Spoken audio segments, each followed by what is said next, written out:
Hi!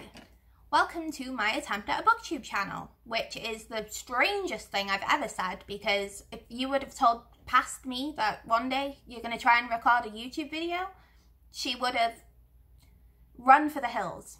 And not even like the spinny sound of music running, like full on belting it. Not the song, the running. I really hope I figure out how to edit before I post this. If you've seen all of that past second, then I haven't, and pray for me because, Jesus, I have no control over what comes out of my mouth sometimes. So this is going to be a trip. My name is Anne. I have been involved in the book community for a few years now, mainly through my blog, Bookstagram and Twitter. I love the book community online.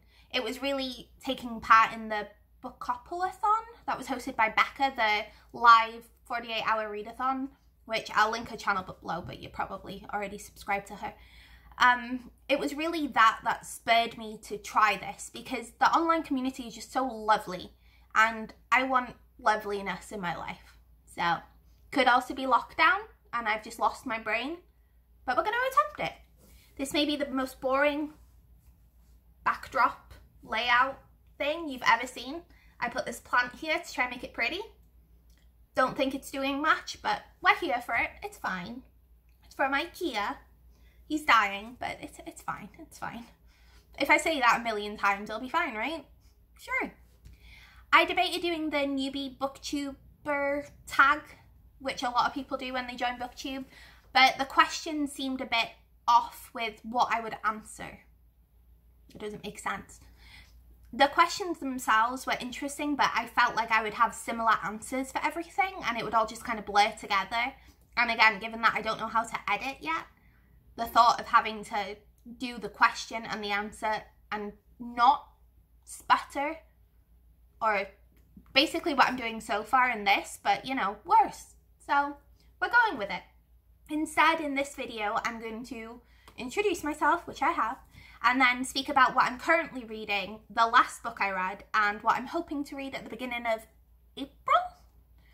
This year is a blur, so we're going to go with that, see what happens. If you'd still like to see the tag, let me know, and I can try and do it, but yeah, let's just go with it. So, I'm currently reading Siege and Storm by Leigh Bardugo, which, reflecty, I feel like an actual YouTuber holding stuff up. But this is the sequel to Shadow and Bone from the Grisha trilogy, I think.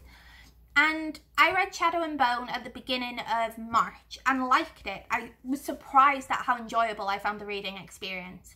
It was very corny, but fun. And I just needed that at the time. I'm currently still in the midst of a reading slump, which are the devil. So I picked up Shadow and Bone, which, as everyone is doing right now because of the TV adaptation, which mainly in it for Ben Barnes, but, you know, it looks pretty good. And I did really enjoy the book. I liked Alina as a main character. I found that she wasn't that stereotypical wet blanket of a female protagonist in a YA fantasy. And I liked the Darkling. It was predictable, but in a fun way. So I was impressed. So I started to speak with Megan on Twitter, who I'll link down below, and we decided to buddy read the sequel. And I'm really glad I did that because I feel like I would have DNF'd it by now. Not because I'm hating it or disliking it even, but it's very put downable.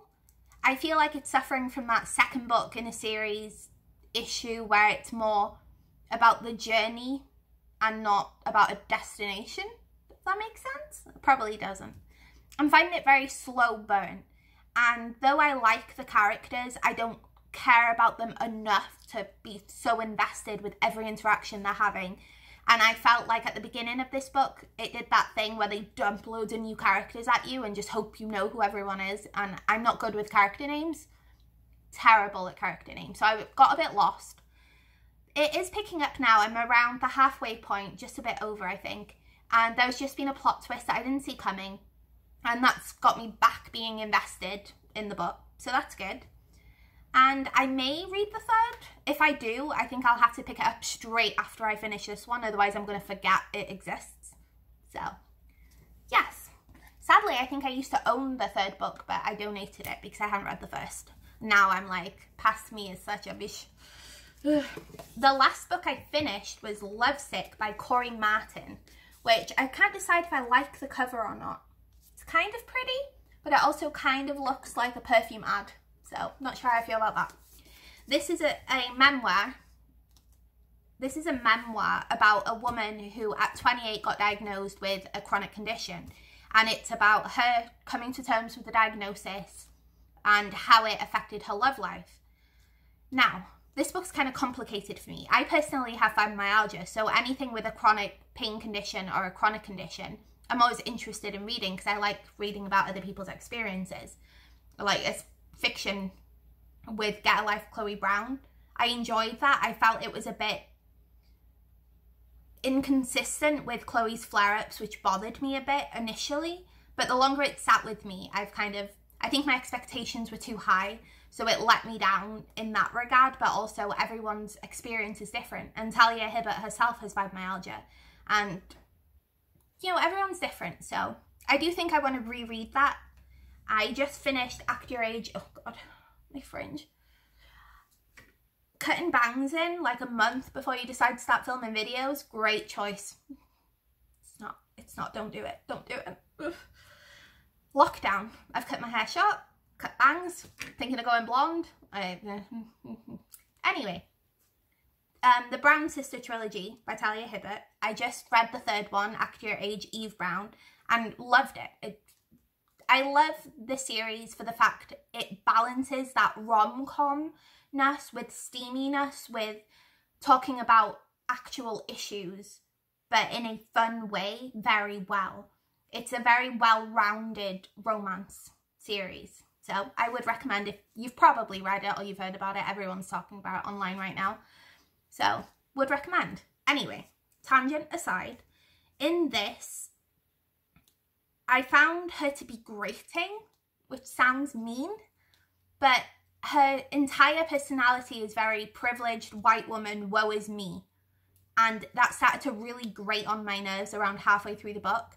She doesn't really delve into other people with the condition. She doesn't speak about many of the side effects. She doesn't speak about her parents and how they handled finding out that their daughter was sick.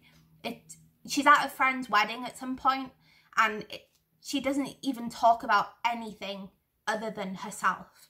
In a, like, I didn't catch the bouquet, so I'm going to go and cry in the bathroom and almost make my friends miss the wedding with me. And it felt very off. And the end of the book doesn't really change her perspective on life from the beginning. And I feel like sometimes with a memoir, if you're just writing about a circumstance in your life that changed things, you have to have a reason for writing the book and not just be, yeah, and then this happened and I found out this. Done. Like, you have to have a destination at the end of the book, if that makes sense. And the writing was very good. Corey is a screenwriter, and she wrote a few novels for those TV tie-in books for the OC. And her writing is very good. It flows nicely and it's addictive. But it also kind of reads like a blog or a column you'd find in Cosmo, which again sounds mean, and I don't mean it to, but I enjoyed the reading experience as I was reading it. It was fast. I read it in about 3 hours. But the moment I finished it, my entire feelings towards it changed. I just felt like it was not a waste of time, because again, that sounds mean, but I felt like I would have been better off reading a different book with someone who would probably write about the condition itself more eloquently and with more heart, I guess. I really didn't like her message of, I'm probably unlovable because I'm sick. And she doesn't really go back on that word by the end of the book. And it just, I don't know, it gave me a bit of a funny taste in my mouth. And it's one that I think I just have to sit with for a bit longer in my brain. Maybe read some reviews. There aren't many on Goodreads, but maybe blogs or something will have some. And maybe if I get other people's opinions, it will help clarify what I'm feeling, because I'm very all over the place. I'm like confetti with emotions towards it. So yes. For my upcoming read, I'm taking part in the year-long Buzzword Readathon that is hosted by Kayla, who everyone is subscribed to and admires. She's like the queen of Booktube.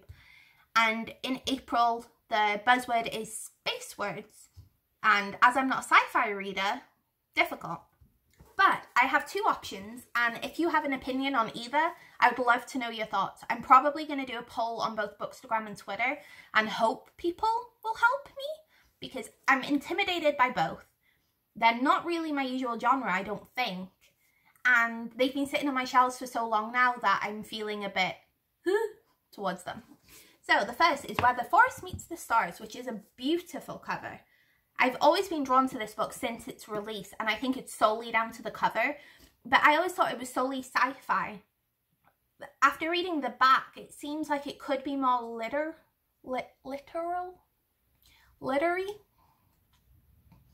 I love being Welsh and having a lisp when I was a child, so some words my brain is like, nope, we're not doing that.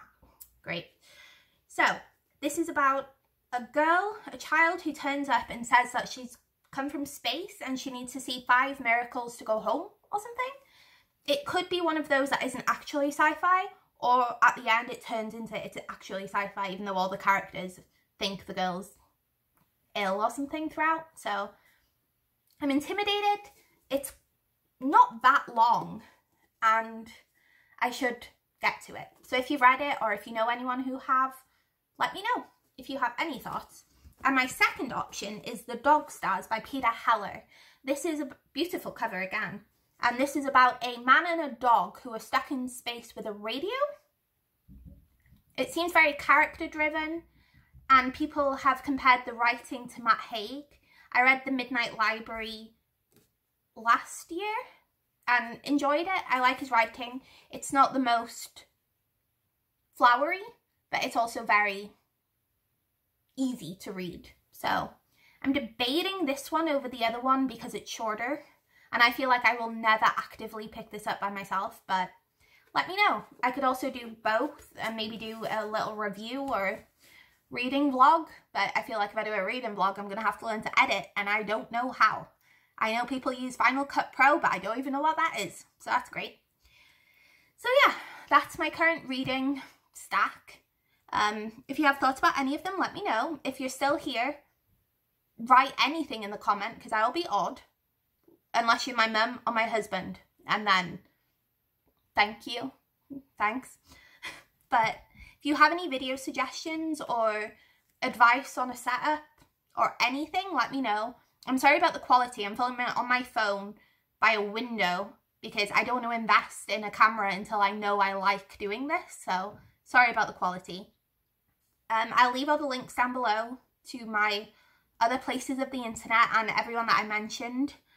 And yeah, thank you for watching, and wish me luck trying to learn to edit. Once I hang up, end the video. How do you end stuff? Once I say bye? Bye?